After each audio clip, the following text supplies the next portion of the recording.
sublime gracia del Señor. Primera carta de Juan, capítulo 3.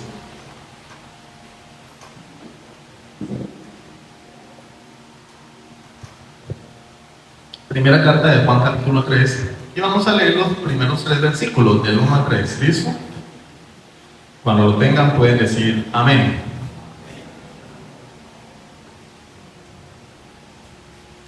Primera carta de Juan, capítulo 3, está hacia el final de la Biblia. No es el Evangelio, es una carta que está al final de la Biblia. Aunque lo escribió Juan también, pero hay que diferenciar del Evangelio de Juan y de las cartas de Juan. Vamos a leer.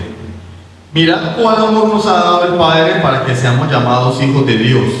Por esto el mundo no nos conoce, porque no le conoció a Él. Amados, ahora somos hijos de Dios y aún no se ha manifestado lo que hemos de ser, pero sabemos que cuando Él se manifieste, seremos semejantes a Él, porque le veremos tal como Él es. Y todo aquel que tiene esta esperanza en Él, se purifica a sí mismo, así como Él es puro. Amén. Vamos a orar. Bendito Rey, venimos a este lugar, Señor, porque entendemos que somos tu pueblo, que somos hijos tuyos, y entendemos que tú eres digno de que tu pueblo te adore, porque ese es el propósito por el cual creaste al hombre, para que glorifique a Dios en todo lo que haga, para que adore a Dios y para que disfrute de Él. Señor, permítenos disfrutar de esta predicación, alimentarnos con ella, fortalecernos en la fe. No tomes en cuenta mi debilidad, no tomes en cuenta, Señor, aún Padre Celestial, mis faltas, lo que seas tú obrando en todos y cada uno de nosotros, por amor de tu nombre. Santifícanos, Señor. Santifícanos en tu verdad, tu palabra es la verdad. Te lo pedimos en el nombre de Jesucristo. Amén. Bueno, hermanos, estamos en la serie de la primera carta de Juan, que se titula ¿Somos o no somos? ¿Sí? Bueno, digámoslo en primera persona. ¿Soy o no soy? ¿Qué soy? ¿Qué soy? Le preguntaron a Paul Washer una vez a alguien con quien se encontró en uno de sus viajes. Entonces, a veces las personas cuando viajan comienzan a conversar. Y esta persona le preguntó: Señor, ¿usted qué es? ¿A qué se dedica? Y él le dijo: bueno, yo soy esposo. Y ese hombre le dijo: no, en serio, ¿usted qué es? ¿A qué se dedica? Y él dijo: bueno, soy predicador. No, pero en serio, soy un hijo de Dios. Nosotros tenemos la tendencia a responder a esa pregunta hablando de una de las facetas de nuestra vida. ¿En qué trabajo? Entonces, no, yo soy comerciante, yo soy ingeniero, yo soy médico, soy enfermero. Pero hacemos de un lado el hecho de que lo más importante en nuestra vida es que seamos hijos de Dios, esposos de una mujer o siervos del Señor a través de la predicación del Evangelio. Porque tal vez no lo vemos como algo relevante, ¿cierto? Solamente es una faceta de nuestras vidas. Bueno, la semana pasada vimos cómo muchos creyentes evaluamos nuestra profesión de fe con base en lo que hacemos. Decíamos la semana pasada: no te enfoques en lo que haces, enfócate en lo que eres. Porque yo puedo portarme muy bien, pero eso no me va a convertir en un hijo de Dios. Vamos a hacer un paréntesis. La Biblia dice en Isaías 64:6 que nuestras justicias son para Dios como trapos de inmundicia. Si bien todos nosotros somos como sociedad y todas nuestras justicias como trapos de inmundicia, y caemos todos nosotros como la hoja, y nuestras maldades nos llevaron como el viento, de manera que del hombre no procede nada bueno. Alguien dirá: yo soy bueno. Bueno, sí, digámonos lo mismo cuando estemos solos, que nadie nos vea. Lo vamos a dar cuenta lo buenos que somos. Examinemos nuestros pensamientos cuando estamos solos, nos daremos cuenta lo buenos que somos. Entonces, no hay nadie bueno de este lado de la eternidad. Por eso nada de lo que podamos hacer puede convertirnos en hijos de Dios. Efesios 2:8, porque por gracia sois salvos por medio de la fe. Es por gracia, es un regalo. Y esto no de vosotros, pues es don de Dios, no por obras, para que nadie se gloríe. Tú no vas a ser hijo de Dios por venir al culto. Porque entonces podemos sacar a Cristo de la ecuación. Bueno, aquí vino un Cristo al mundo, si yo viniendo a culto me hago hijo de Dios. Tú no vas a ser hijo de Dios haciendo el aseo del auditorio. Porque si fuera así, las personas que trabajan en ese ámbito serían más hijos de Dios que cualquiera.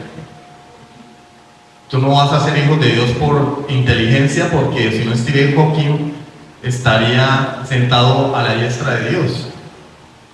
No tiene nada que ver con nosotros, es por gracia. Entonces yo no tengo que enfocar, bueno, yo soy hijo de Dios porque estoy haciendo esto, soy hijo de Dios porque estoy haciendo lo otro. No, yo soy hijo de Dios porque tengo una relación con Él. ¿Cómo es tu relación con Dios? ¿Cómo es tu relación con Dios?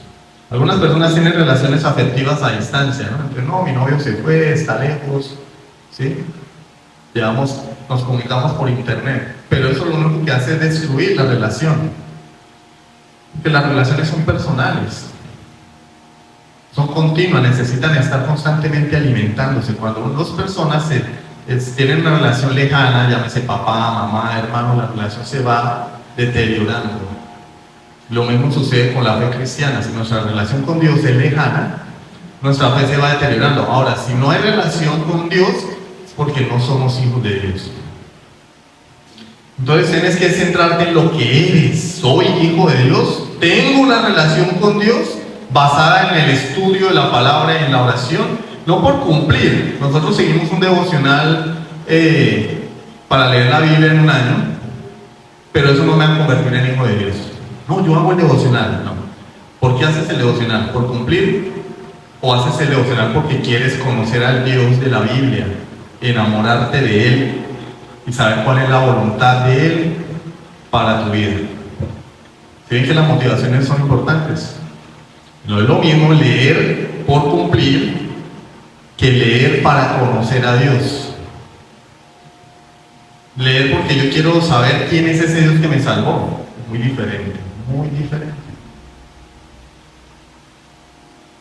El hombre cuyo corazón ha sido regenerado y su vida ha sido transformada, es decir, un hijo de Dios, de forma natural produce estos frutos. Entonces leer la Biblia no importa, orar no importa, leer no importa, sí, pero cuando procede de una vida transformada,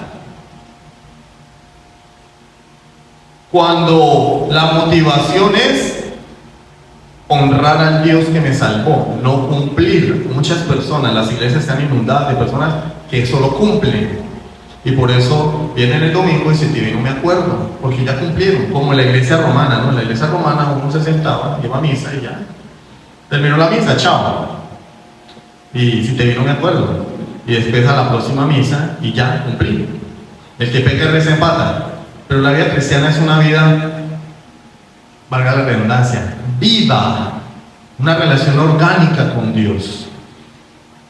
Cuando tenemos una relación con Dios, espontáneamente se muestran los frutos, las consecuencias y los resultados de esa relación con Dios. ¿Sí? Como las ovejitas. ¿Por qué las ovejitas se portan como ovejas? Porque son ovejas. Y los hijos de Dios, ¿por qué hacen lo que es de los hijos de Dios? Porque son hijos de Dios. ¿Habrá personas que puedan imitar las acciones de un hijo de Dios? Sí, pero de nada les sirve, porque nuestras obras no nos convierten en hijos de Dios. Es por gracia, por medio de la fe en Jesucristo. Con base en esto hablaremos hoy de lo que seremos. La semana pasada hablamos de lo que Dios hizo en la eternidad, nos escogió, ¿sí? De lo que somos ahora por la fe en Jesucristo, hijos de Dios.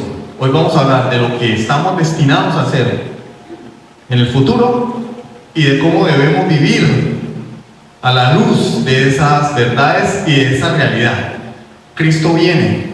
Todo lo que se leyó y se cantó apunta a eso. Cristo viene. ¿Estás preparando para tu encuentro con tu Creador? Entonces el título de la predicación es La esperanza de los hijos de Dios. Y vamos a ver solo 2 puntos. Primer punto, la venida gloriosa de Jesucristo. Y en segundo lugar, los hijos de Dios se purifican. Y después vamos a ver unas conclusiones prácticas. Entonces comencemos. Primer punto, la venida gloriosa de Jesucristo, versículo 2, 1 Juan 3:2, parte B.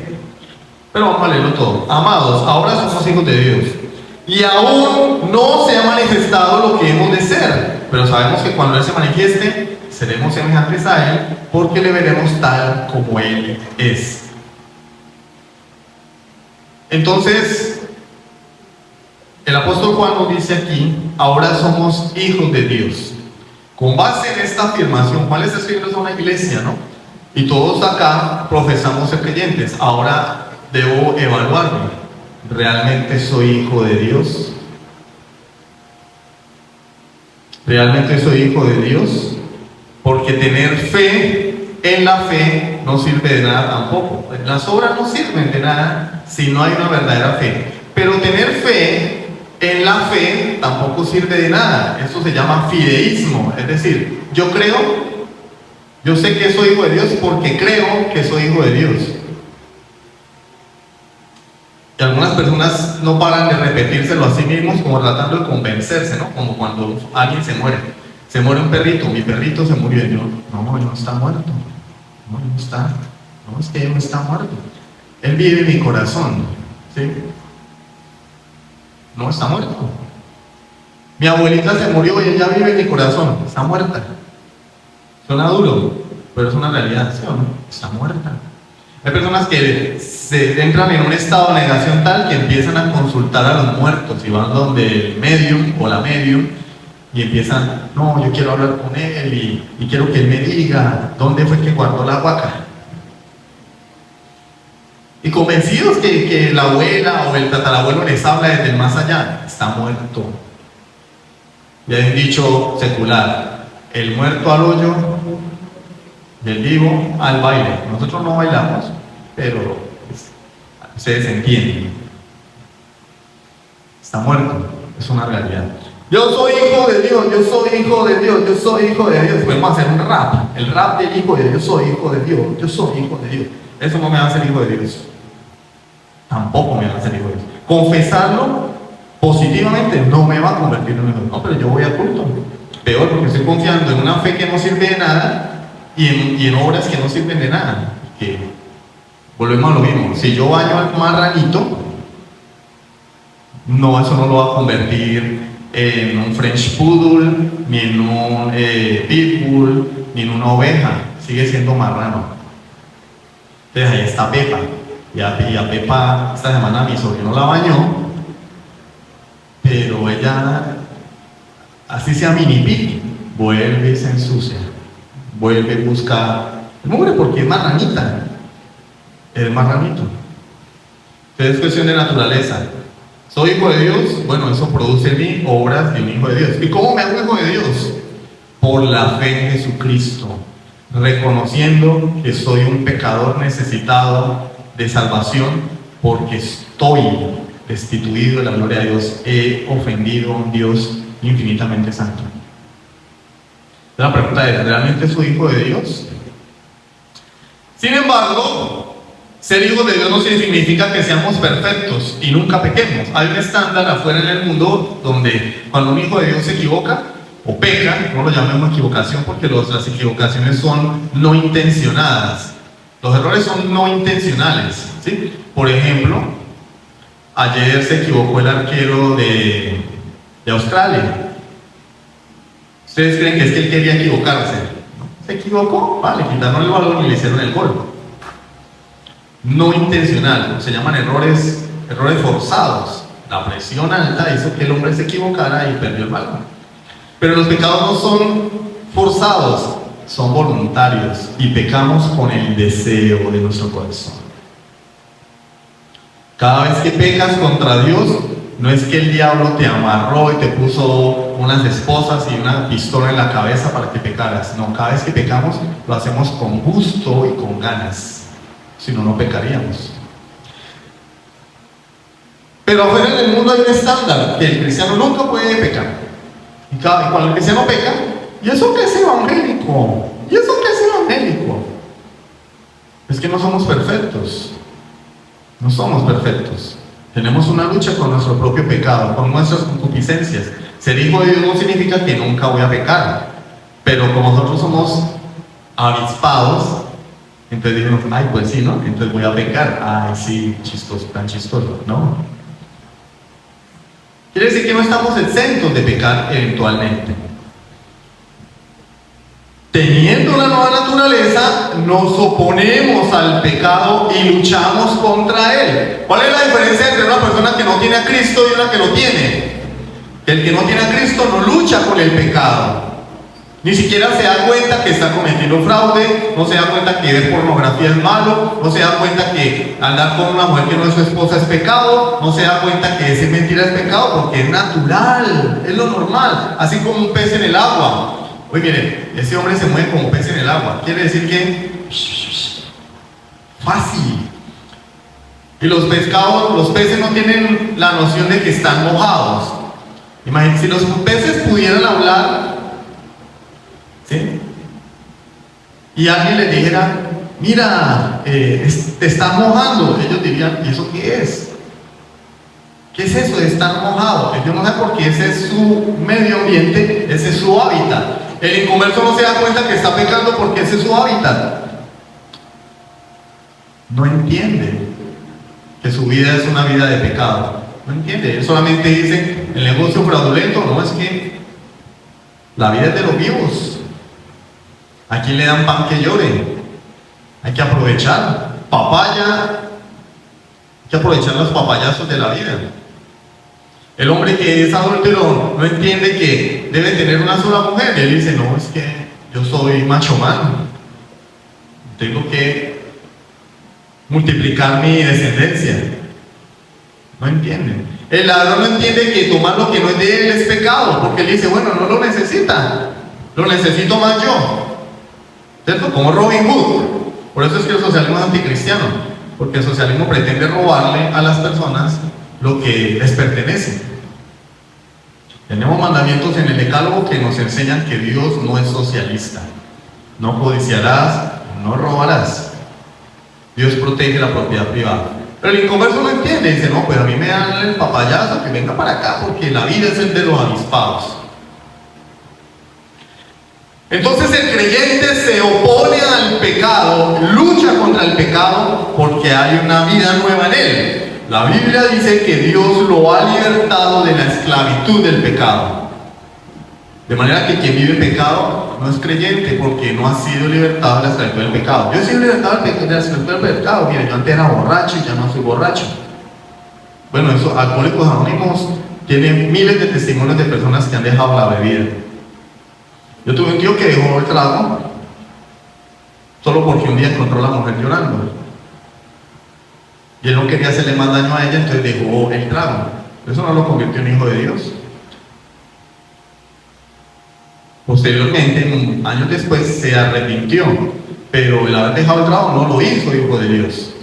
Algunas personas ven el hecho de ser hijos de Dios como mi testimonio personal. Yo antes era borracho y ya no lo soy. Yo antes era drogadicto y ya no lo soy.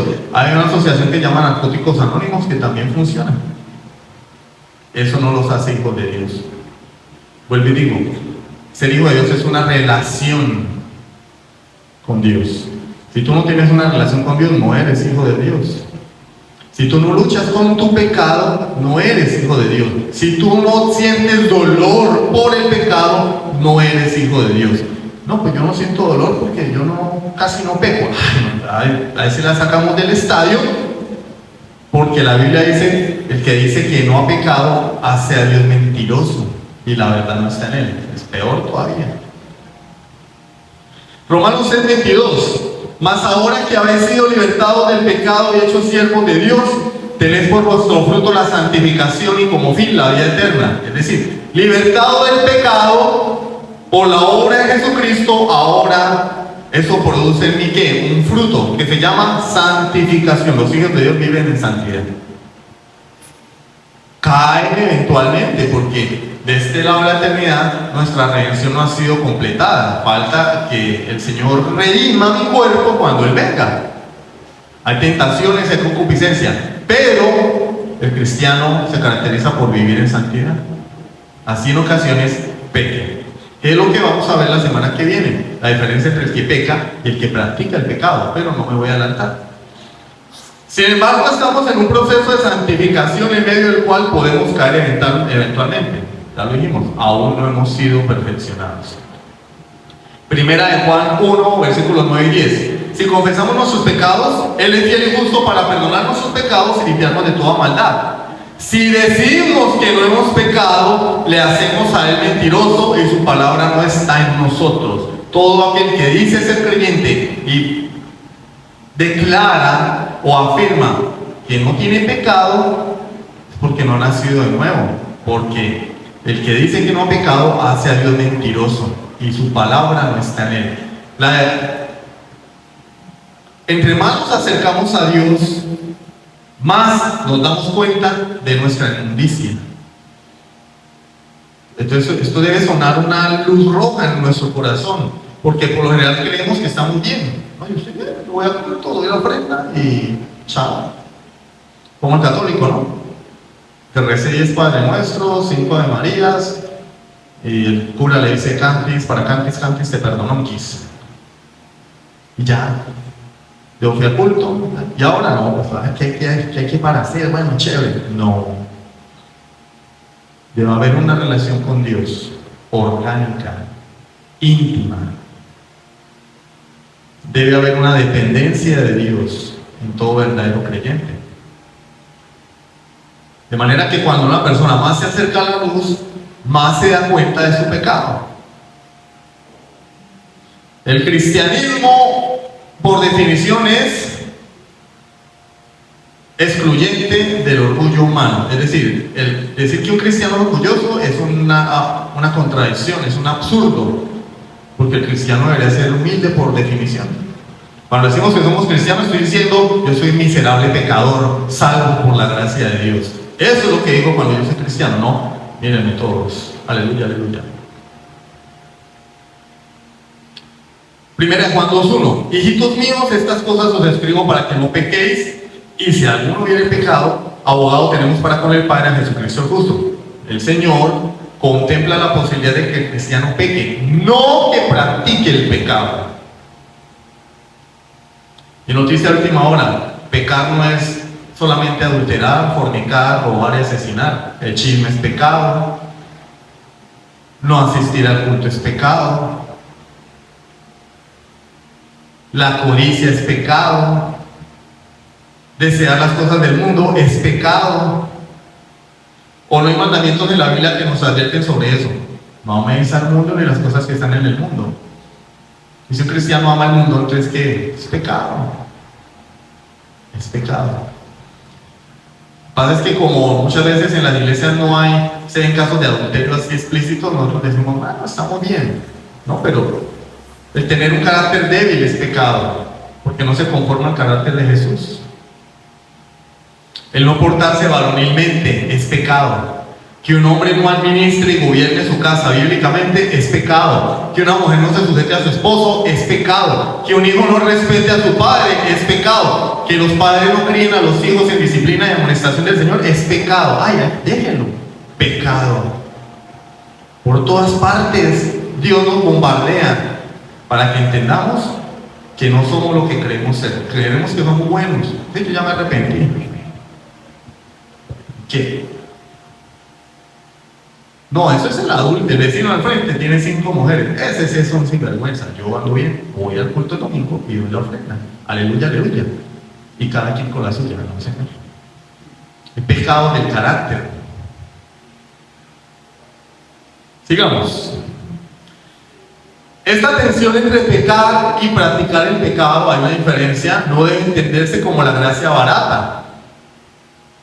Bueno, pues si la Biblia dice, Si alguno hubiere pecado, abogado tenemos para con el Padre, Jesucristo el justo. Quiere decir que yo puedo pecar.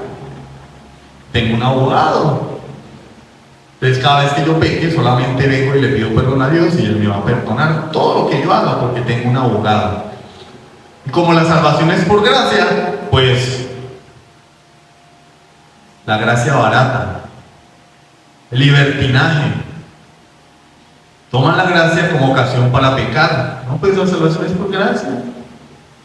El Señor entiende, sabe que ahí vamos.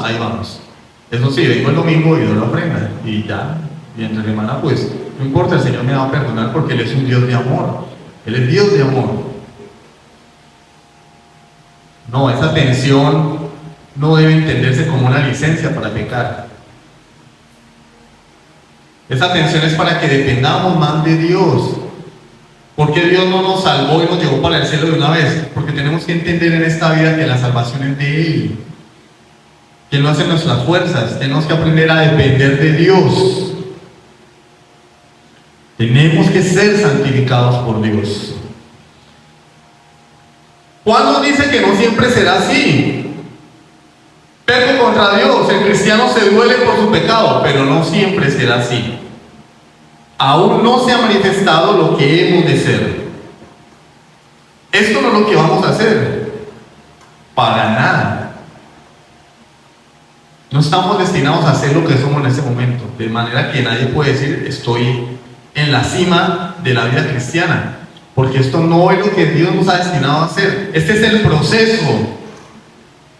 Pero hay un fin.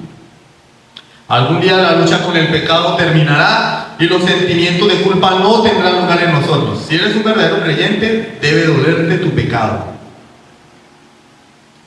Y ese sentimiento a veces aplasta. Es casi destructivo.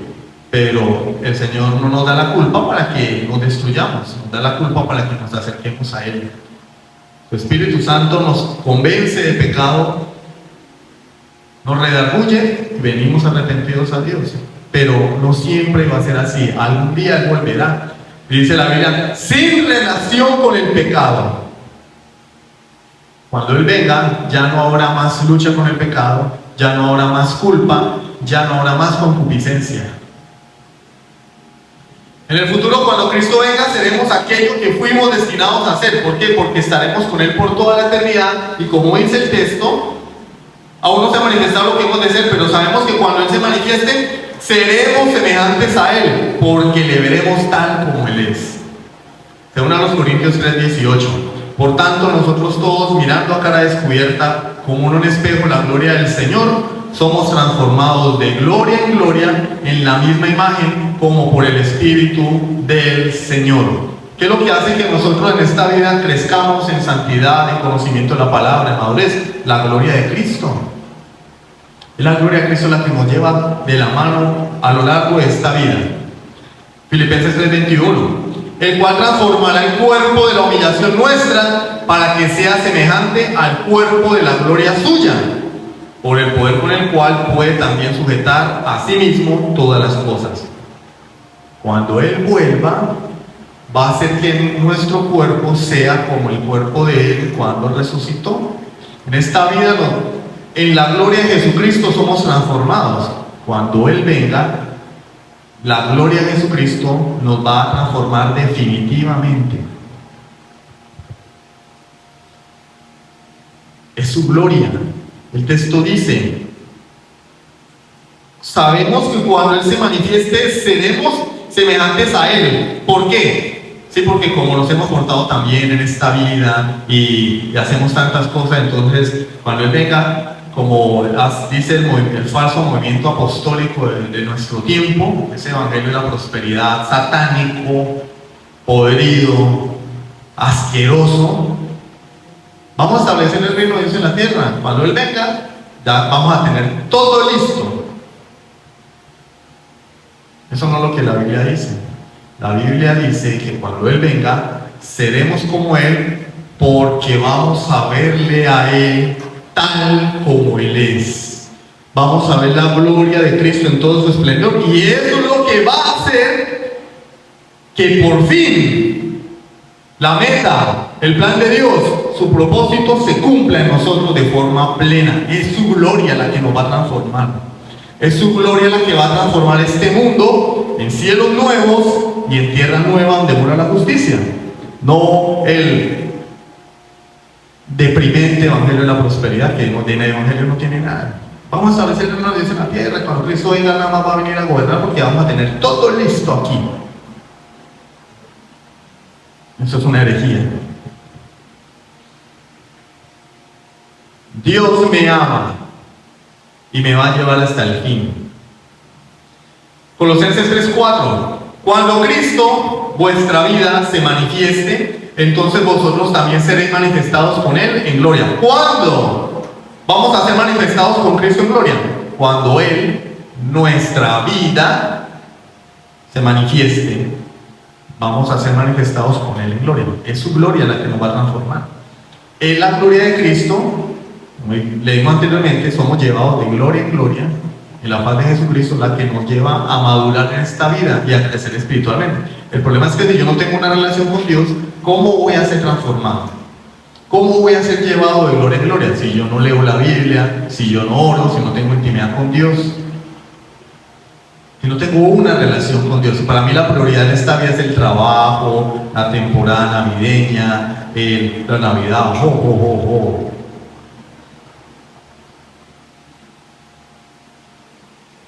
Le apuesto, bueno, no va a apostar, pero en sentido figurado, que la mayoría de los aquí presentes durante estos días solo piensan en la Navidad. ¿Y por qué no pensamos en Dios? Que es la causa de la Navidad. Cristo, vemos este tiempo como el tiempo que hay que aprovechar para obtener ganancias, y está bien, pero es que eso no es el sentido es Cristo. Es Cristo. Cristo y mi vida girando en torno a Él. No mi trabajo y la iglesia, Cristo y la familia orbitando como satélites alrededor de la Navidad. Es un comercial para la Navidad. Romanos 8:29. Porque a los que antes conoció también los predestinó para que fuesen hechos conforme a la imagen de su Hijo, para que Él sea el primogénito entre muchos hermanos. Porque Dios nos conoció desde la eternidad. Leíamos Efesios capítulo 1. Según nos escogió en Él antes de la fundación del mundo, para que fuésemos santos y sin mancha delante de Él. ¿Para qué nos escogió Dios? Para vivir vidas cristianas light, chévere, relajados. No, para que seamos santos y sin mancha delante de Él. Para eso nos escogió Dios. Y dice en Romanos 8:29 que Él nos predestinó para hacernos conforme a la imagen de su Hijo Jesucristo. ¿Cuál debe ser la meta del creyente en esta vida? Tener dinero, ¿cierto? Tener una profesión, un título, ser alguien en la vida, ¿cierto? A uno le dicen desde pequeño, pues que usted tiene que ser alguien en la vida. Y ser alguien en la vida significa tener una carrera, un título o tener dinero. De hecho, nosotros decimos, tenemos un cliché, fulano y tal, no, él es de buena familia. ¿Por qué? Porque la familia tiene dinero. Ahora, si viven en un barrio marginal, si se ganan la vida de pronto barriendo las calles, se ganan la vida arreglando zapatos, no, es un don nadie. Ay, no, hermano, dejemos de vaina. Eso es lo que piensa el 99% de las personas. Nadie dice, no, es pobre pero es creyente. Ay.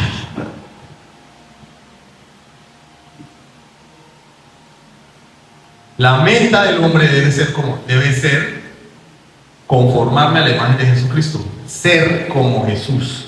Y todo lo demás debe orbitar alrededor de esa meta. Mi meta en esta vida debe ser parecerme a Jesucristo. ¿A través de qué? De la gracia de Dios, de su Espíritu Santo. Y lo demás tiene que aportar para ese fin y para ese propósito. Mi trabajo debe facilitarme congregarme, debe facilitarme estudiar la palabra, debe facilitarme vivir la vida cristiana y no al revés. No tengo tiempo porque estoy trabajando, entonces tu trabajo no está girando en torno a Cristo.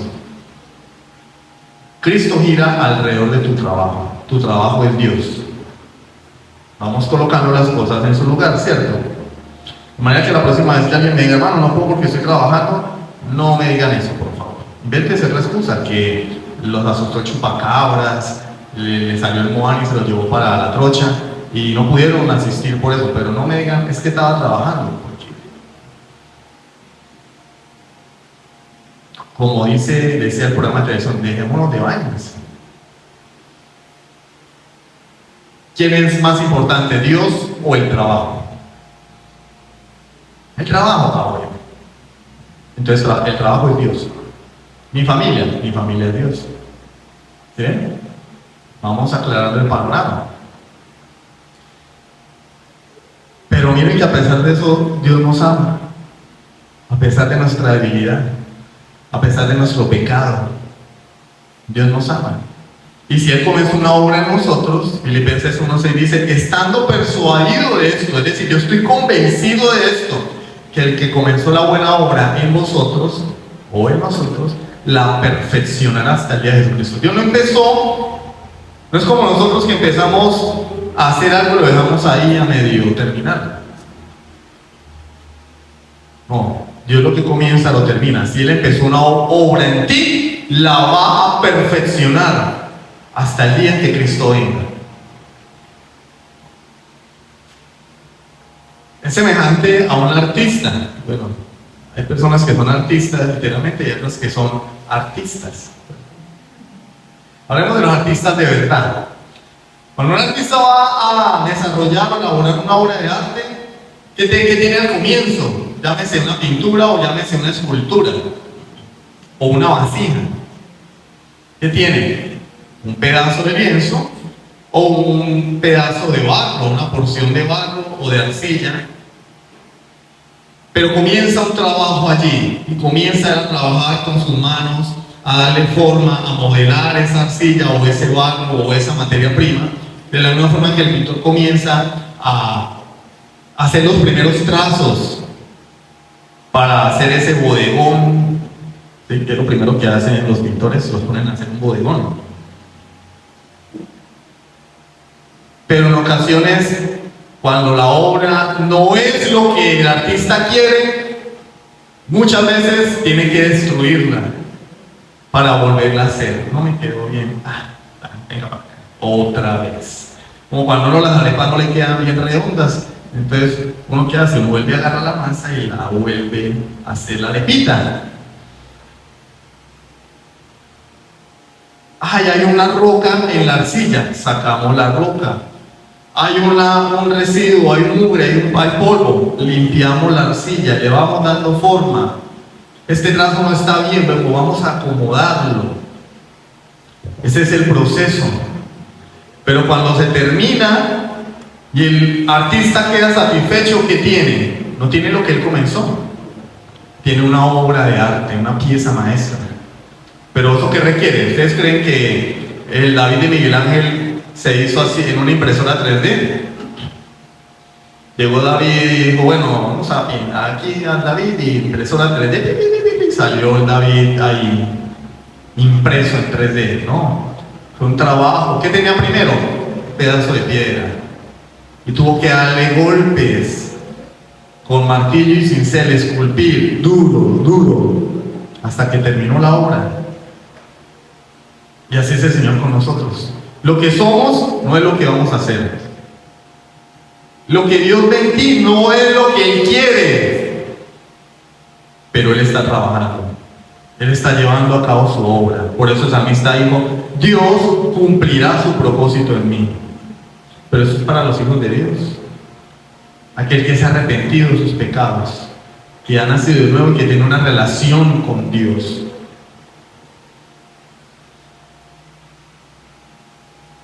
Pero tampoco podemos escudarnos en el hecho de que Dios está trabajando en mí para pecar, porque somos avispadísimos.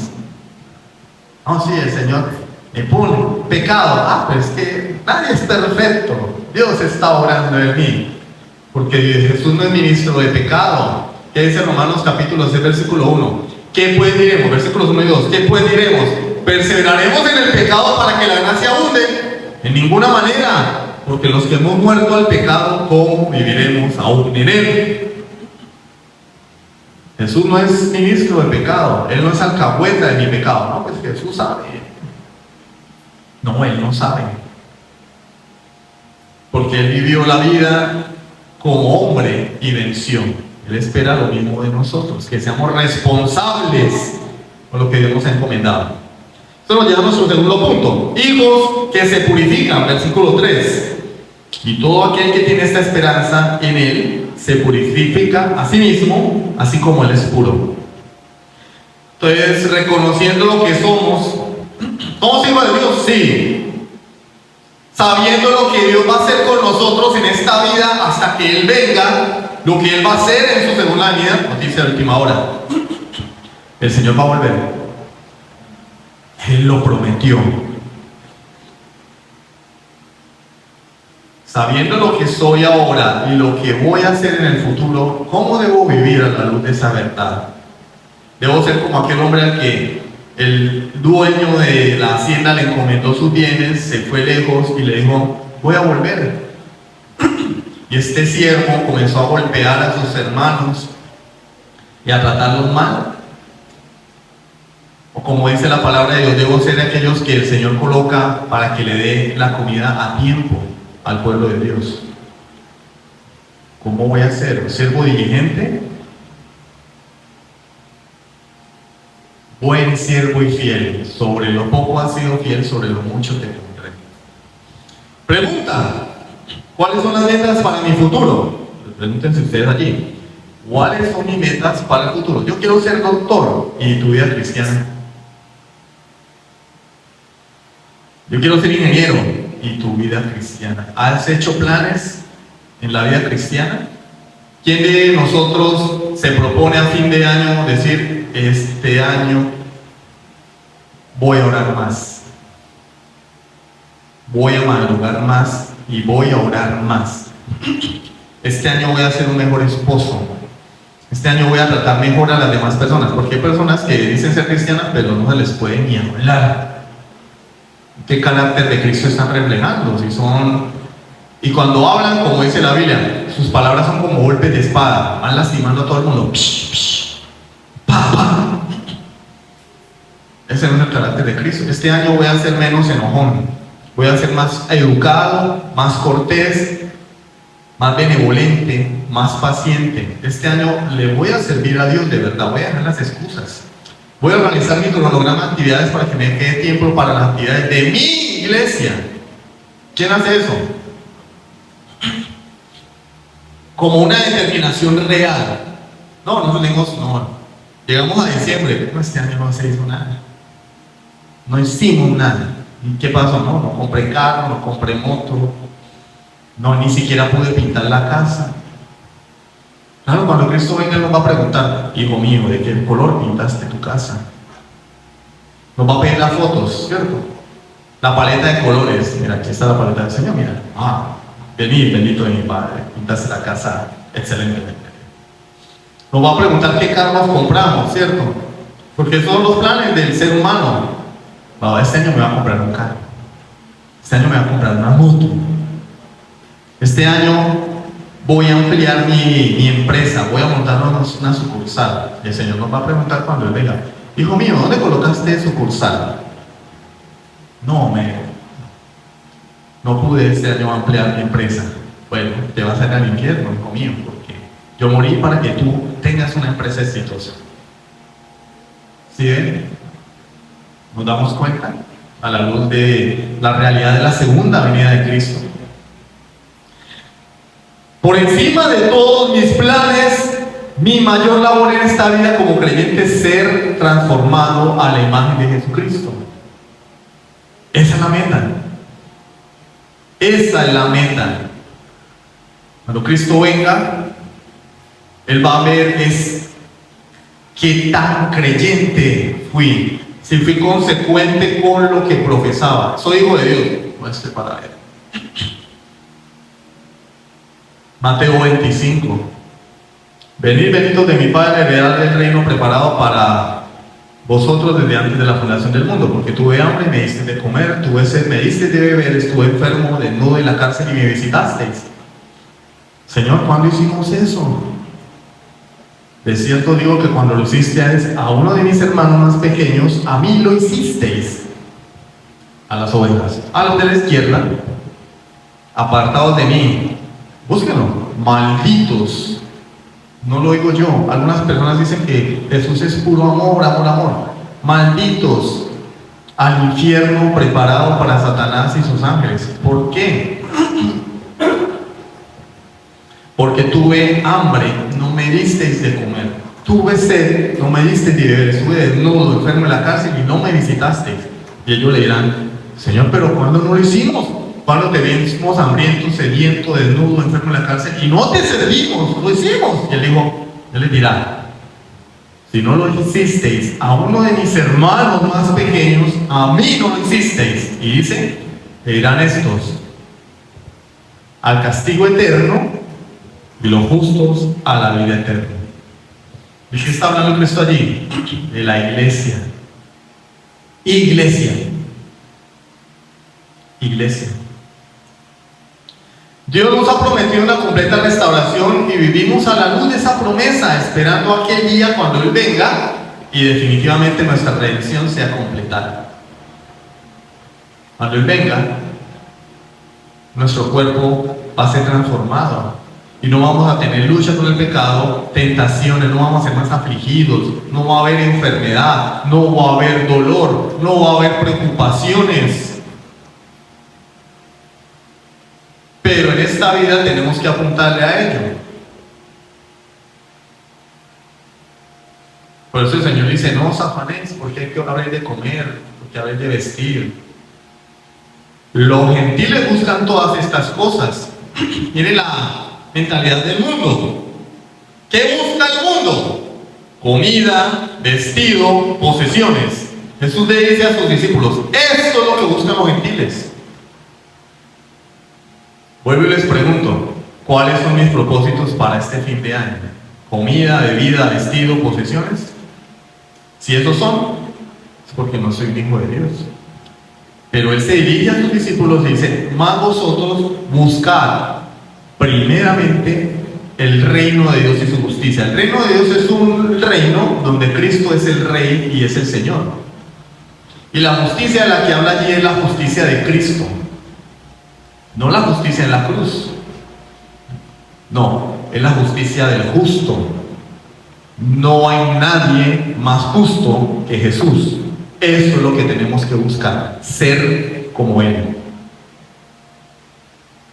Cuando hacemos eso, Dios se ocupa de lo nuestro. Y estas cosas, comida, vestido, os serán añadidas. No dinero en cantidades, no riquezas. Porque Pablo dice: así que teniendo sustento y abrigo, estemos contentos con eso. Tengo comida, ropa y un techo, debo estar feliz. Pero lo que el mundo nos dice es que si a fin de año no compramos camioneta, casa, no pintamos la casa, no hubo para las hallacas, entonces debo vivir aburrido, triste. Eso es lo que dice el mundo.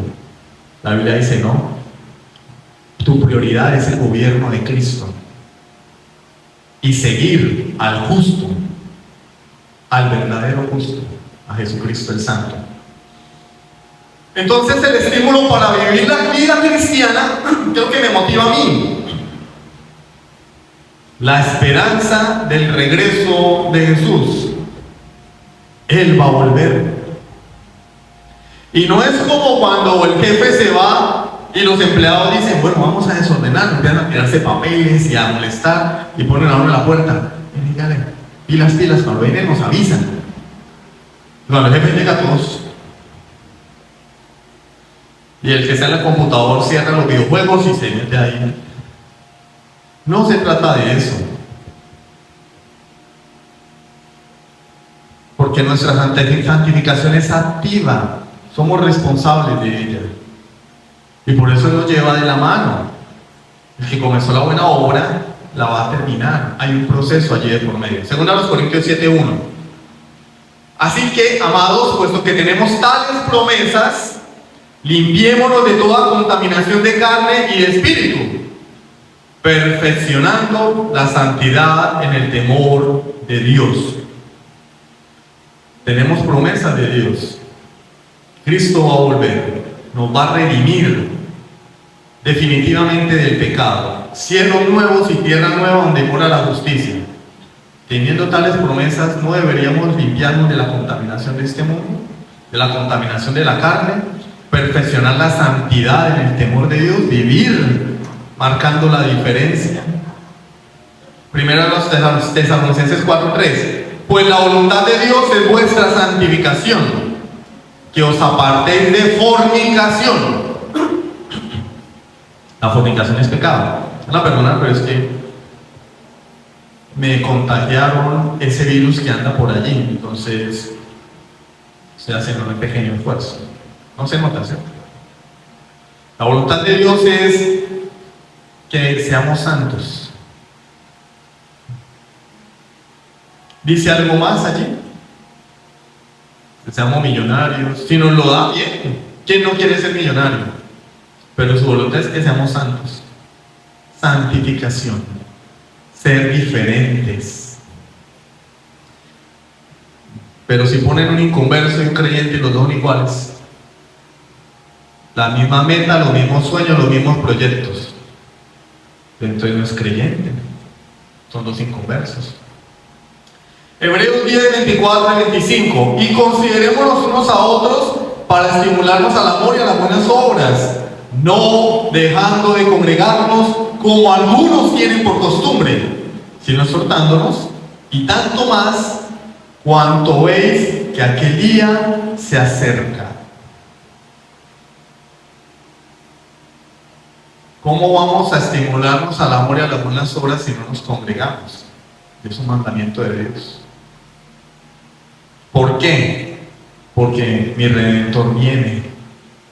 ¿Por qué no me congrego si sé que Él va a volver por mí?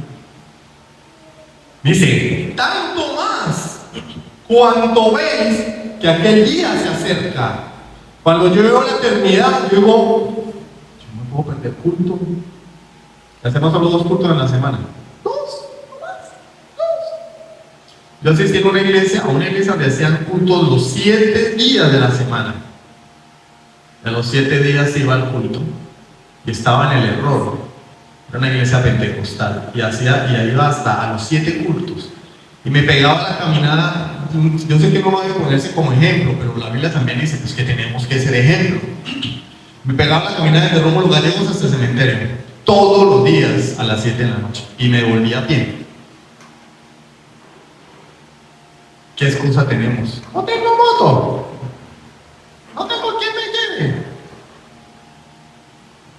Hasta lloviendo, llegaba uno con los calzoncillos mojados a la casa, muchas ocasiones. ¿Por qué? Porque me podía más el amor a la iglesia, así fuese una iglesia de error, que las demás cosas. No tenemos excusa. No tenemos excusa. Por favor, no me den excusas. Dénsela a Dios. Dénsela a Dios. Cuando estemos orando, Señor, yo no puedo servirte porque Dios no se va a comer esos cuentos, porque dice la Biblia, no es rey. Dios no puede ser burlado. No es rey. Dios no puede ser burlado. Para Dios no hay excusa. Porque es en esa forma, en el contexto de la iglesia local, que somos santificados, nos consideramos unos a otros y nos estimulamos a las buenas obras. Hebreos 12:14. Seguid la paz con todos y la santidad sin la cual la verá el Señor. Y no está hablando de la calle ni de la familia, está hablando de la iglesia. Yo debo seguir la santidad con todos mis hermanos. Seguir la paz con todos mis hermanos y la santidad sin la cual me verá el Señor. En el contexto de la iglesia local, aquí surgen algunas preguntas. No quiero ofender a nadie, no, esa no es mi intención. Pero quiero ampliar un poquito este punto. ¿Cómo puede un creyente querer ser santificado, querer, desear crecer espiritualmente conformarse a la iglesia, a la imagen de Jesucristo sin estar vinculado a una iglesia. Es imposible, porque la iglesia es el cuerpo de Cristo. Un creyente que no es parte de una iglesia local, hay que dudar mucho de que sea creyente, porque su anhelo debería ser parte de una iglesia local, del cuerpo de Cristo. Yo soy parte del cuerpo universal. No es eso de lo que habla la Biblia. Porque entonces deberíamos arrancar Hebreos 10:24. No deberíamos congregarnos porque somos parte de una iglesia abstracta, ¿sí o no? Una iglesia espiritual. Pero es del contexto de una iglesia local. ¿Cómo pretendo yo ser santificado si no tengo comunión con mis hermanos? Bueno, primero no la tengo con Dios. Segundo, con mis hermanos. ¿Cómo pretendo yo ser santificado? Haciendo a un lado la realidad de que la iglesia local es un medio de gracia para la santificación de los hijos de Dios. Usted dice que es que no viene aquí al culto porque está desparchado. Hermano, es que yo tengo que lavar ropa. ¿Usted cree que la ropa de uno no se ensucia? Uno también tiene que lavar ropa. Hermano, es que tengo que trabajar. ¿Usted cree que uno es cuerpo glorioso que no trabaja? Hermano, es que estoy enfermo. Y yo decía, uno no se enferma. Pablo dijo, ¿quién enferma? ¿Quién enferma? ¿Yo no enfermo?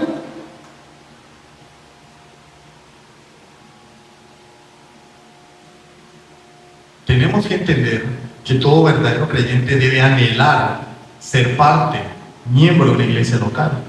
Eso debe ser un anhelo en el corazón de un verdadero creyente.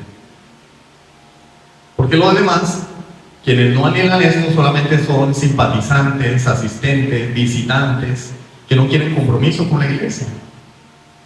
Él va a volver, pero va a volver es por una iglesia, no por los simpatizantes y visitantes. No te voy de vez en cuando, Cristo no va a venir por ti. Porque no está siendo santificado, no está siendo perfeccionado en la fe. ¿Cuál es la evidencia que una persona fue justificada por la fe? Que está siendo santificada. Quien no es santificado es porque nunca ha sido justificado. O sea, nunca se ha arrepentido, no ha sido perdonado. Porque es muy fácil ser religioso. Afuera, millones de religiones, pero lo que Cristo ofrece es vida.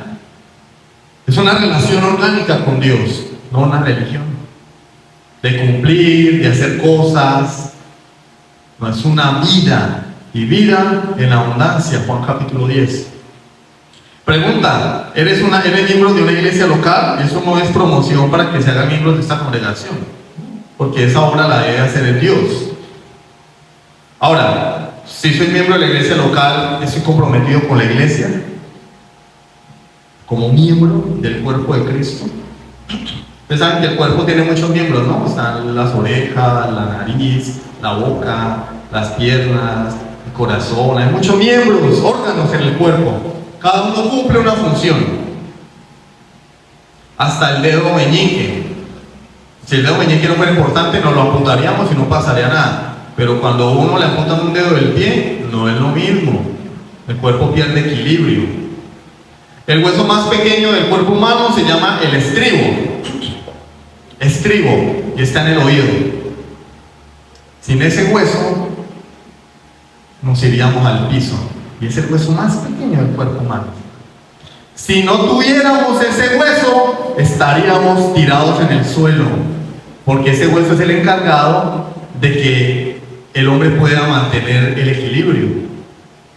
Por eso es que cuando una persona en el boxeo o artes marciales mixtas lo golpean acá, cae inmediatamente, pierde el equilibrio. Hasta ese hueso tiene una función. Hay iglesias donde hay miembros que no cumplen ninguna función. Son como el apéndice. El apéndice no se sabe para qué sirve. ¿Eres miembro de una iglesia local? ¿Haces algo en la iglesia local? Porque Cristo viene. Cuando Él venga y te pida cuentas, ¿qué le vas a decir? No, pues yo estaba ahí en el papelito. Ahí yo firmé el pacto de membresía y aparezco ahí. Bueno, pero diciendo y haciendo, ¿sí o no?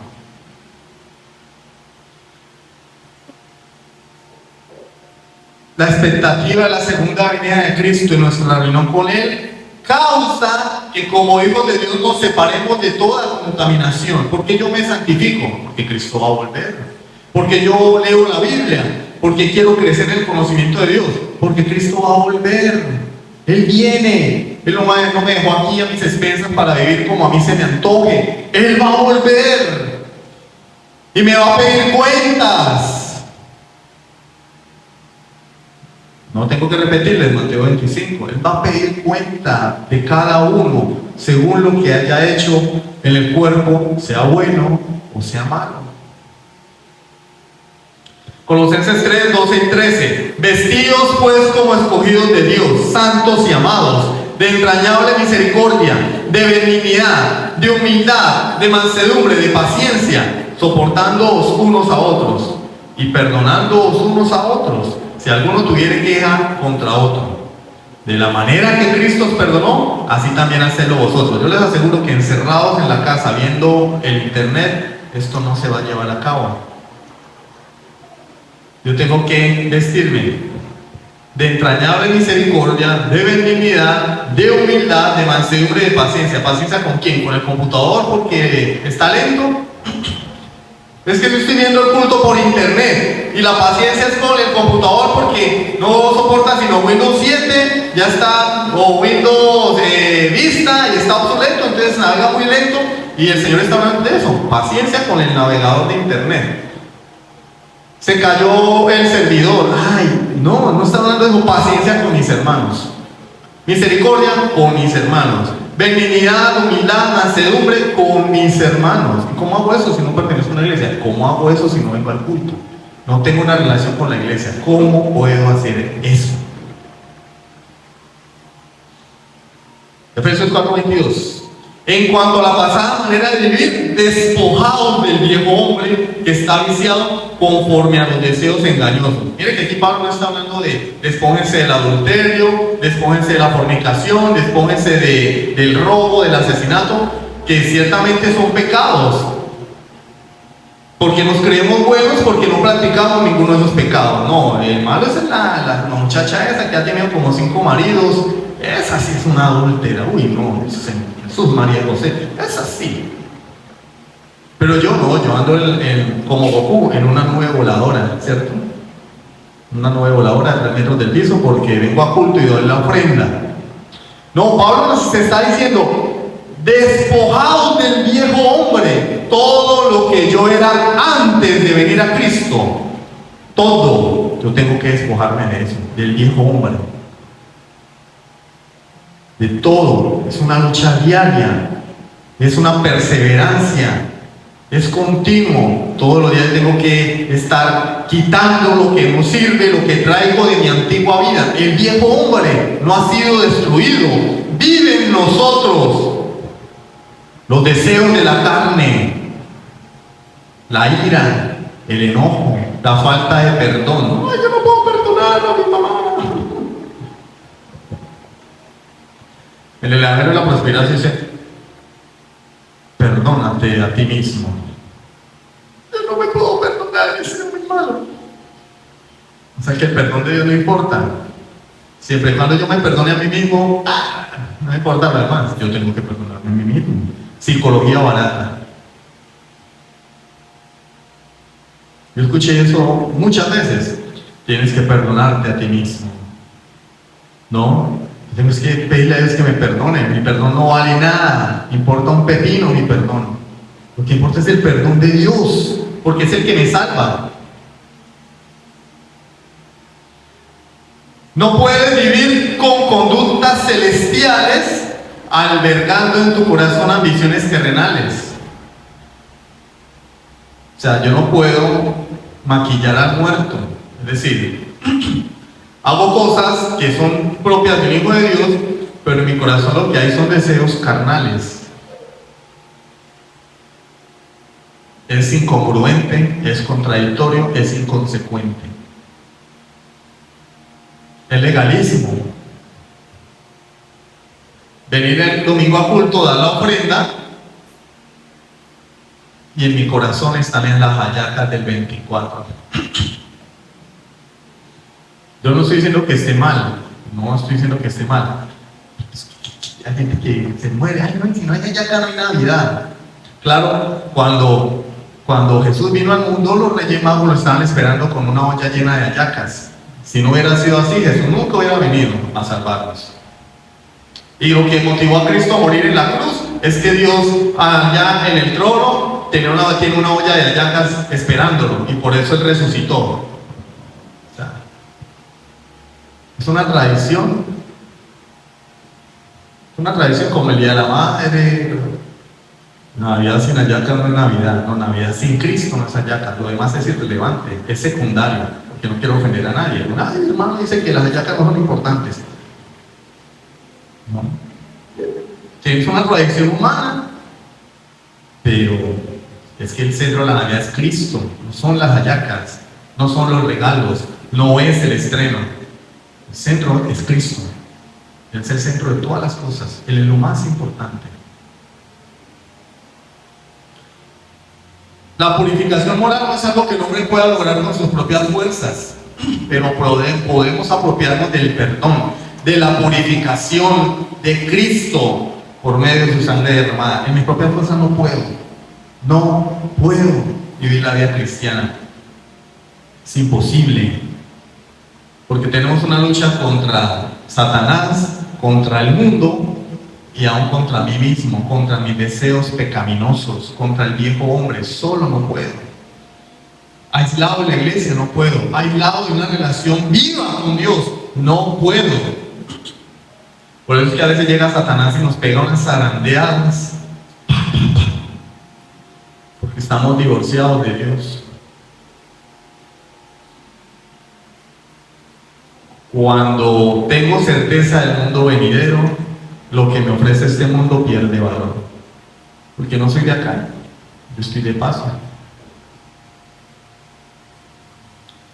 Es la expectativa de la segunda venida de Cristo lo que me anima y me motiva a vivir la vida cristiana, a separarme del mundo, a ser diferente a los demás. Y cuando yo veo que Cristo va a volver por mí, digo, esto es temporal, esto es pasajero, todo esto se va a acabar. Y el mundo pierde valor. No estoy diciendo que el mundo no tenga valor. ¿Tiene valor mi carrera? ¿Tiene valor mi empresa? ¿Tiene valor mis posesiones? ¿Tiene valor mi familia? Sí. Pero disminuyen su valor al lado de Jesucristo y de su retorno. Cristo va a venir por mí. ¿Por qué voy a desgastar todas mis fuerzas en esta vida? Cuando, como dice un dicho, uno se muere y nada se lleva. Ese es el motor del creyente. Cristo vuelve. Pregunta, ¿quién de ustedes ha meditado en eso? En la segunda venida de Cristo. ¿Puede Cristo venir hoy? Sí. Él puede venir hoy. Puede venir ahorita a mediodía. No, pero es que yo quería verme el partido de Francia contra Polonia. No sé si están jugando. Yo quería ver. No, pero es que yo tenía una salida hoy. No, Cristo puede venir. Yo tengo que meditar en eso. Cristo puede venir en cualquier momento. ¿Cómo me va a encontrar? Preparado, firme en la fe. Conclusiones. Somos hijos de Dios y esto debe afectar nuestras vidas. Los hijos de Dios se comportan como hijos de Dios, no al revés. Los inconversos hacen cosas de los hijos de Dios para volverse hijos de Dios. No. El hijo de Dios, consecuentemente, naturalmente se comporta como un hijo de Dios. Cuando hay una persona que alega decir que es hijo de Dios y no vive como un verdadero hijo de Dios, es porque no es un hijo de Dios. Cuando no mostrado ni siquiera esto de transformación en su vida, no es hijo de Dios, está engañado. Los hijos de Dios se comportan como hijos de Dios. Pero y si yo no soy hijo de Dios, ¿qué puedo hacer? Debes venir a Jesucristo para que Dios perdone tu pecado y te haga un hijo de Dios.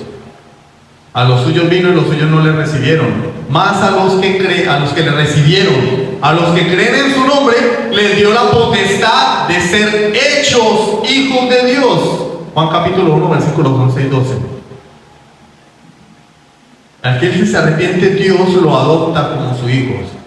Efesios capítulo 1, versículo 4 y 5. Según nos escogió en él desde antes de la fundación del mundo para ser santos y sin mancha delante de él, en amor, habiéndonos predestinado para ser adoptados hijos suyos por medio de Jesucristo, según el puro afecto de su voluntad. El hombre no es hijo de Dios. Según Efesios 2 es hijo de ira, pero cuando él viene a Cristo, Dios lo adopta como su hijo a través de Jesucristo, por la fe en Jesucristo. Y siendo hijos de Dios, somos responsables de nuestra santificación. ¿Saben que ustedes son responsables de su santificación? No culpen al hermano Boris. Si el hermano Boris no me va a visitar, el hermano Boris no me llamó, el hermano Boris... No, el Señor no va a preguntar eso. Cada quien es responsable. Aunque yo tengo una responsabilidad con la iglesia, pero cada quien es responsable delante de Dios de su santificación. Porque Él nos va a pedir cuentas es a cada uno de nosotros. Y a mí pues me va a pedir cuenta por todos ustedes. Por eso es que a veces toca dar garrote, pegar duro. Mi mamá dice, pellizquese a ver si está vivo. Estoy con 41 años y todavía me lo dice. Bueno. Los hijos de Dios tenemos claro que esta vida no lo es todo. Pregunta, ¿esta vida es todo? ¿Nos vamos a morir? Algún día nos vamos a morir. ¿O Cristo va a venir antes? Esta vida no lo es todo. ¿Por qué pierdes todo tu esfuerzo en esta vida? Cuando esto se va a quedar atrás. Cuando esto se va a acabar. Cuando esto va a ser destruido. Nuestro fin principal en esta vida es llegar a ser como Jesús mientras Él vuelve. Él volverá, es una promesa. Cuando no obedecemos a Dios es como si desconfiáramos de la promesa de Cristo de volver por nosotros, de liberarnos de la aflicción de la carne, del pecado, sus consecuencias, de la persecución. Hermano, tengo problemas por ser creyente, mi familia no me habla, en el trabajo no me quieren. Cristo va a volver y eso va a acabar. Nosotros estamos en una nube voladora como Goku, porque hay países donde ser creyente es pena de muerte. Los países musulmanes, la China, los países de Asia y de África, ser creyente, mínimo cárcel. Esas personas que están sufriendo por causa del Evangelio, como dice Pablo en Romanos 8:18, pues tengo por cierto que las aflicciones del tiempo presente no son comparables con la gloria venidera que en nosotros ha de manifestarse. Si sufres por el Evangelio, ten esperanza. Cristo va a volver y ese día todo sufrimiento acabará. Él enjugará nuestras lágrimas y no habrá más lloro. No habrá más hambre, no habrá más sed, no habrá más problemas, no habrá más pecado, porque nuestra redención será completada. Seremos transformados, seremos semejantes a Él, porque le veremos tal y como Él es. ¿No es eso grandioso? ¿No desean ustedes eso? ¿Ver a Jesús cara a cara?